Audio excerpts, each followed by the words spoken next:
Sasa kuna issue ya amana ndio pia wanaizungumza ahlul ilm. Issue ya nini?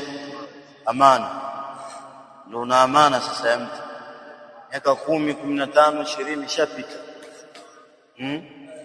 Wakati mwingine haijulikani sasa huyu mtu yuko wapi.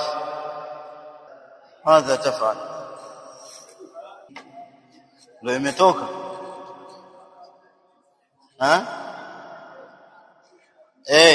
Wanawachuoni wanasema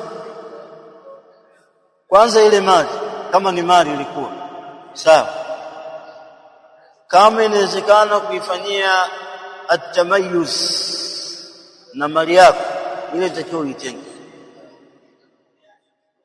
sawa, kwa sababu ni mali ya haramu. Na vizuri kama inafahamika usichanganye na nini na mali yako kwanza, jambo la kwanza, sawa. Tulikupa pesa simu na nini kufanyia biashara, changanya na biashara, kama inawezekana kuitenga ile ufanyaje, kwanza uitenge, jambo la kwanza. Jambo la pili, kama ni haki ya mtu sasa, tayeb, takikana kama inawezekana kumrejeshea, kumrejeshee. Kama kuna watu wake, warithi wake, natakiwa wapewe. Naelewana? Hawapo hapo sasa yanakuja masala sasa ya kunuia sadaka kwa ajili yake yeye huyo, ukaitoa ile mali ukatoa sadaka kwa ajili ya yule ulimtu na nyamana yake.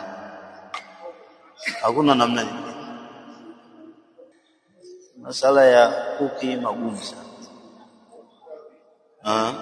magumu sana kwa hakika. Tunataka kumuomba Allah tayeb sana, muomba Allah sana, lakini asilimia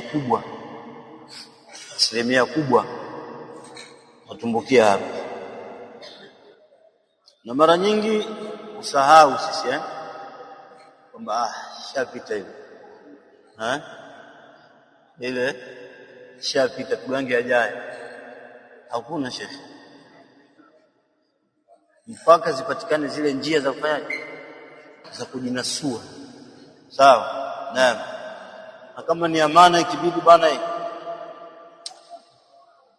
na maana yako, lakini mimi naomba bana nisamehe, siwezi, nimeshindwa kulipa.